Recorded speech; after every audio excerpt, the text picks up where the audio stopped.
Brought to you by V-Guard, co-powered by Sensodyne and Vimal. ಬಾಯಲ್ಲಿ ಹೇಳಿ ಕೇಸರಿ. Associate sponsor Ultratech Cement. Co-sponsored by Saptagiri NPS University. ಸಚಿವೆ ಲಕ್ಷ್ಮಿ ಹೆಬ್ಬಾಳ್ಕರ್ ಮಗನಿಗೆ ಸೋಲು ಹಿನ್ನೆಲೆ ಲೋಕಸಭೆ ಚುನಾವಣೆಯಲ್ಲಿ ಸೋತಿದ್ದ ಮೃಣಾಲ್ ಬೇಸರದಲ್ಲಿದ್ದಂತ ಲಕ್ಷ್ಮಿ ಹೆಬ್ಬಾಳ್ಕರ್ಗೆ ಸಿಎಂ ಕ್ಷಮೆ ಕೇಳಿದ್ದಾರೆ. ಲಕ್ಷ್ಮಿ ಹೆಬ್ಬಾಳ್ಕರ್ ನೋಡಿ ಸಾರಿ ಕಣಮ್ಮ ಅಂತ ಅಲ್ಲಿ ಮಾತನಾಡ್ತಾ ಹೋಗುವಂತ ಸಂದರ್ಭದಲ್ಲಿ ಹೇಳಿದ್ದಾರೆ. ನೆನ್ನೆ ಸಿಎಂ ಭೇಟಿಗೆ ಬಂದಿದ್ದಂತ ಲಕ್ಷ್ಮಿ ಹೆಬ್ಬಾಳ್ಕರ್ ಸತೀಶ್ ಜಾರಕಿಹೊಳಿ, ಸಂಸದೆ ಪ್ರಿಯಾಂಕಾ ಜಾರಕಿಹೊಳಿ ಕೂಡ ಅಲ್ಲಿ ಇದ್ರು. ಏನಮ್ಮ ಸಾರಿ ಅಮ್ಮ ಏನಮ್ಮ ಸಾರಿ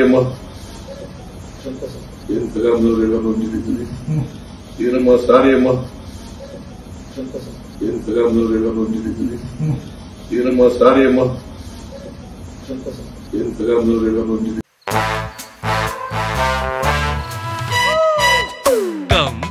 Come, my love, please don't say no, baby. Come, my love. V-Guard ನ air coolers extra large cooling pad ನೊಂದಿಗೆ ಇದು ಎಂತೆಂಥವರನ್ನು ಕೂಲ್ ಆಗಿಸುತ್ತೆ. V-Guard air coolers, long lasting cooling.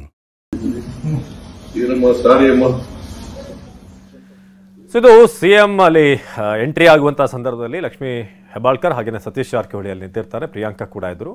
So ಆಗ ಮಾತನಾಡುವಾಗ ಏನು ಎಲ್ಲ ಬೆಳಗಾವಿಯವರು ಬಂದಿದ್ದೀರಾ ಅಂತ, ಜೊತೆಗೆ ಏನಮ್ಮ ಸಾರಿ ಕಣಮ್ಮ ಅಂತ ಕೂಡ ಅಲ್ಲಿ ಹೇಳ್ತಾರೆ. ಅಂದರೆ ಪುತ್ರನನ್ನ ಗೆಲ್ಸ್ಕೊಂಬರೋಕೆ ಆಗಲಿಲ್ಲ ಈ ಸಲ ಅನ್ನೋ ರೀತಿಯ ಅರ್ಥದಲ್ಲಿ ಅವರು ಹೇಳಿದರು. ಸೊ ಇದು ಲೋಕಸಭೆ ಚುನಾವಣೆಯಲ್ಲಿ ಸೋತಿದ್ದಂಥ ಮೃಣಾಲ್ ಬೆಳಗಾವಿಯಿಂದ ಕಾಂಗ್ರೆಸ್ನ ಅಭ್ಯರ್ಥಿಯಾಗಿ ಕಣದಲ್ಲಿದ್ದರು. ಸೊ ಬೆಳಗಾವಿಯನ್ನೆಲ್ಲ ಅಲ್ಲಿ ಒಟ್ಟಾಗಿ ನೋಡಿ ಏನೆಲ್ಲ ಒಟ್ಟಾಗಿ ಬಂದಿದ್ದೀರಾ ಅಂತ. ಸೊ ಇನ್ನೊಂದು ಕಡೆ ಅಲ್ಲಿ ಲಕ್ಷ್ಮಿ ಹೆಬ್ಬಾಳ್ಕರ್ ನಿಂತಿದ್ರು, ಅವರ ಬಳಿ ಏನಮ್ಮ ಸಾರಿ ಕಣಮ್ಮ ಅಂತ ಕೂಡ ಹೇಳಿದರು. ಅಂದರೆ ಪುತ್ರನನ್ನು ಗೆಲ್ಸ್ಕೊಳ್ಳೋಕೆ ಆಗಲಿಲ್ಲ ಈ ಬಾರಿ ಅನ್ನೋ ನೋವು ಸಹಜವಾಗಿ ಲಕ್ಷ್ಮಿ ಹೆಬ್ಬಾಳ್ಕರ್ ಅವ್ರಿಗಿರುತ್ತೆ. ಜೊತೆಗೆ ಕಾಂಗ್ರೆಸ್ ನಾಯಕರಿಗೂ ಕೂಡ ತಮ್ಮ ಅಭ್ಯರ್ಥಿಯನ್ನು ಬೆಳಗಾವಿ ಅಂತ ಒಂದು ಪೊಲಿಟಿಕಲ್ ಸೆಂಟ್ರಿಕ್ ಆಗಿರುವಂತಹ ಒಂದು ಕ್ಷೇತ್ರದಲ್ಲಿ ನಾವು ಬಿಟ್ಕೊಟ್ವಿ ಅನ್ನೋದು. ಸೊ ಬೆಂಗಳೂರಿನ ಕಾಂಗ್ರೆಸ್ ಶಾಸಕರಿಗೆ ಸಿಎಂ ಬುಲಾವ್ ನೀಡಿದ್ದಾರೆ. ಲೋಕಸಭಾ ಚುನಾವಣೆಯಲ್ಲಿ ಸೋಲಿನ ಬಗ್ಗೆ ಚರ್ಚೆ. ಸೊ ಬೆಂಗಳೂರನ್ನ ಬಿಜೆಪಿ ಈ ಬಾರಿ ಕ್ಲೀನ್ ಸ್ವೀಪ್ ಮಾಡಿತು. ಕಾಂಗ್ರೆಸ್ಗೆ ಸರ್ಕಾರ ಇದ್ದೂ ಕೂಡ ಯಾಕೆ ಬೆಂಗಳೂರಿನ ಒಂದು ಸೀಟ್ಗೂ ಕೂಡ ನಾವು ಗಳಿಸೋಕೆ ಸಾಧ್ಯ ಆಗಿಲ್ಲ ಅನ್ನೋದ್ರ ಬಗ್ಗೆ ಈಗ ಪರಾಮರ್ಶೆ ಆಗಬೇಕಾದಂಥ ಸಮಯ. ಬಿಬಿಎಂಪಿ ಚುನಾವಣೆ ಬಗ್ಗೆ ಕೂಡ ಸಿದ್ದರಾಮಯ್ಯ ಚರ್ಚೆ ಮಾಡಲಿದ್ದಾರೆ. ಶಾಸಕರಿಂದ ಮಾಹಿತಿ ಸಂಗ್ರಹಕ್ಕೆ ಮುಂದಾದಂಥ ಸಿಎಂ ಎಲ್ಲಿ ಮಿಸ್ ಆಯಿತು, ಎಲ್ಲಿ ನಮ್ಮ ಗೇಮ್ ಪ್ಲಾನ್ಗಳು ನಡೀಲಿಲ್ಲ ಅನ್ನೋದ್ರ ಬಗ್ಗೆ ಬೆಂಗಳೂರು ಶಾಸಕರ ಜೊತೆಗೆ ಪ್ರತ್ಯೇಕ ಸಭೆಯನ್ನು ಕರೆದಿದ್ದಾರೆ ಸಿಎಂ. ಅದರಲ್ಲೂ ಕಾಂಗ್ರೆಸ್ಗೆ ಈಗ ಈ ಬಾರಿ ಬಹಳ ಆಘಾತ ಕೊಟ್ಟಂತ ವಿಚಾರ ಅಂತಂದ್ರೆ ಬೆಂಗಳೂರು ಗ್ರಾಮಾಂತರ ಕ್ಷೇತ್ರವನ್ನು ಕೂಡ ಕಳ್ಕೊಂಡಿದೆ. ಕೆಪಿಸಿಸಿ ಅಧ್ಯಕ್ಷ ಡಿಸಿಎಂ ಡಿಕೆ ಶಿವಕುಮಾರ್ ಎಲ್ಲರೂ ಕೂಡ ಭಾಗವಹಿಸ್ತಾರೆ.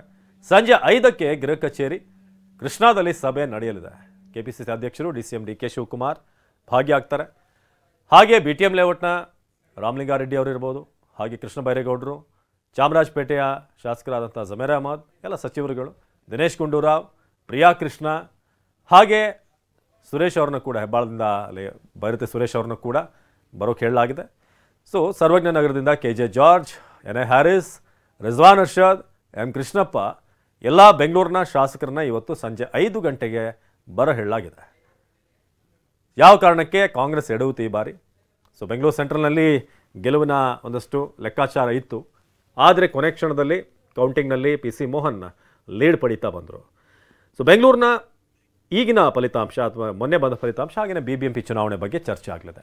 ಬೆಂಗಳೂರಿನಲ್ಲಿ ಕಾಂಗ್ರೆಸ್ಗೆ ಆದಂಥ ಹಿನ್ನಡೆ ಸಂಬಂಧಪಟ್ಟ ಹಾಗೆ ಸುನಿಲ್ ನೇರ ಸಂಪರ್ಕದಲ್ಲಿ ಜಾಯ್ನ್ ಆಗಿದ್ದಾರೆ. ಹೆಚ್ಚಿನ ಡೀಟೇಲ್ಸ್ ಅನ್ನು ಕೊಡೋದಕ್ಕೆ ಸುನಿಲ್, ಬೆಂಗಳೂರಿನ ಬಿಜೆಪಿ ಕ್ಲೀನ್ ಸ್ವೀಪ್ ಮಾಡ್ಕೊಂಡಿದೆ. ಈ ಬಾರಿ ಮತ್ತೊಂದು ಆಘಾತ ಅಂತಂದ್ರೆ ಗ್ರಾಮಾಂತರ ಕ್ಷೇತ್ರವನ್ನು ಕೂಡ ಬಿಜೆಪಿ ಸ್ವೀಪ್ ಮಾಡ್ಕೊಂಡಿರುವಂಥದ್ದು.